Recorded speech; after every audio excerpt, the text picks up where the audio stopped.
성도 여러분 반갑습니다. 4월 13일 365일 말씀과 함께 시간입니다. 오늘 읽을 말씀은 열왕기하 18장에서 21장까지의 말씀입니다. 열왕기하 18장부터 24장까지는 유다가 멸망하는 역사에 관한 이야기가 기록되면서 동시에 분열 왕국 이후에 가장 탁월한 왕으로 평가받은 13번째 왕 히스기야의 주요 업적이 기록되어 있습니다. 아하스의 불신앙 때문에 정치적, 종교적, 경제적 상황이 극도로 피폐해 있던 유다는 북왕국 이스라엘이 멸망하기 약 6년 전 왕위에 오른 히스기야에 의해 자주적인 정책을 펼칩니다. 그리고 오직 하나님만을 의존하고 모든 미신과 우상을 일시에 제거하는 새로운 변혁기를 맞이합니다. 이러한 히스기야 왕의 유다 통치와 아시리아의 침략에 초점을 맞추고 있는 18장은 우상을 제거하고 하나님께서 주시는 계명을 힘써 지키는 히스기야의 초기 행적이 기록되어 있습니다. 히스기야 왕 제4년에 이스라엘이 멸망하는데 그들이 하나님의 말씀을 듣지 아니하고 하나님의 명령을 따르지 않았기 때문이라고 말씀합니다. 그리고 히스기야 왕 제14년에 아시리아의 1차 유다 침입, 아시리아의 2차 유다 침입 및 랍사게의 모욕적 은사가 기록되어 있습니다. 19장을 보면 18장 후반절에서 랍사게 협박을 들은 히스기야가 옷을 찢으며 굵은 배를 입고 신하들을 대언자 이사야에게 보내어 하나님께 기도해 주기를 요청하는 것으로 시작됩니다. 하나님은 이사야를 통해 두려워할 것과 산헤립에 대한 예언을 전합니다. 아시리아 왕은 계속해서 하나님의 이름을 모욕하며 위협의 말을 히스기야에게 전합니다. 이번에 히스기야는 이사야에게 대신 기도해 주기를 요청하지 않고 자신이 하나님께 나가 기도합니다. 하나님은 대언자 이사야의 두 번째 예언을 통해 응답하시는데 이 예언은 세 부분으로 나뉘어집니다. 자신을 신처럼 생각하고 하나님을 조롱하고 모욕했던 산헤립은 자기 아들들에 의해 죽음을 맞습니다. 20장은 히스기야 통치의 마지막 부분으로 시간적인 순서에 있어서는 19장의 사실들보다 앞서 벌어진 사건들입니다. 이 사건들은 히스기야 14년인 주전 714년 아시리아 왕 산헤립의 1차 유다 침입 연도와 일치합니다. 히스기야가 죽을 중병에 걸렸을 때 그의 기도로 하나님은 그의 생명을 15년 연장시켜 주시며 해시계의 그림자가 10도 뒤로 물러나게 하십니다. 그러나 히스기야는 하나님께서 생명 연장으로까지 회복시켜 주신 시간에 바빌론의 사절단에게 유다의 부강함을 자랑하는 실수를 저지릅니다. 그 일로 인해 하나님은 이사야를 통해 히스기야에게 징벌을 전하고 이어 히스기야의 죽음이 기록됩니다. 21장에서는 므낫세에 관한 이야기가 나오는데 히스기야가 죽고 히스기야에 이어 왕이 된 므낫세는 남유다의 왕들 가운데 가장 악한 왕이었습니다. 므낫세가 왕이 되면서 상황은 급변하여 유다의 멸망이 점점 구체화됩니다.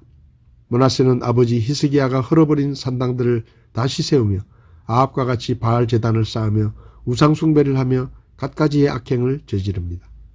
이에 하나님은 하나님의 종 모든 대언자들을 통해 심판을 예고하십니다. 죽음을 맞은 므낫세의 뒤를 이어 왕이 된 아몬의 악행이 나오는데 아몬은 자기 아버지와 같이 악을 행하고 우상 숭배를 하며 하나님을 버립니다. 므낫세는 그의 신복들에 의해 죽임을 당하고 므낫세의 아들 아몬도 므낫세의 타락한 행위를 본받아 하나님 보시기에 악을 행했을 뿐만 아니라 므낫세가 섬기던 우상을 경배하고 하나님을 버려 그 죄의 대가로 신복들로부터 모반을 당해 2년이라는 짧은 통치에 막을 내리게 됩니다. 오늘 제 마음에 와닿은 말씀은 열왕기하 19장 14절 15절 말씀입니다. 히스기야가 사자들의 손에서 편지를 받아 읽고는 주의 집에 올라가 그것을 주 앞에 펴놓고 주 앞에서 기도하여 이르되 오 그룹들 사이에 거하시는 주 이스라엘의 하나님이여 주 곧 주만 홀로 땅의 모든 왕국의 하나님이시니이다. 주께서 하늘과 땅을 만드셨나이다. 유다의 13대 왕이었던 히스기야 왕은 자기 조상 다윗이 행한 모든 것에 따라 하나님 앞에서 올바른 것을 행하는 매우 경건한 왕이었습니다. 그는 유다 지역의 산당들을 제거하고 우상들을 깨뜨리고 제사와 절기를 회복시키는 종교 계획을 단행했습니다. 정치적으로는 그는 하나님만 의지하고 아시리아 왕을 배반하고 자주정책을 사용했습니다. 이에 분노한 아시리아의 산헤립 왕은 유다를 침략하여 유다의 46개 성읍을 점령하며 예루살렘까지 진격했는데 유다 군대는 아시리아 군대를 물리칠 힘이 없었습니다. 유다 백성들은 아시리아 장군 랍사게의 모욕적인 말과 회유하는 말을 듣고 심히 위축되어 있었습니다. 히스기야 왕은 자기 옷을 찢고 스스로 굵은 배를 입고 사네립이 보낸 협박 편지를 들고 하나님의 성전에 들어가 그 편지를 하나님 앞에 펴놓고 주 이스라엘의 하나님이여 곧 주만 홀로 땅의 모든 왕국의 하나님이시니이다.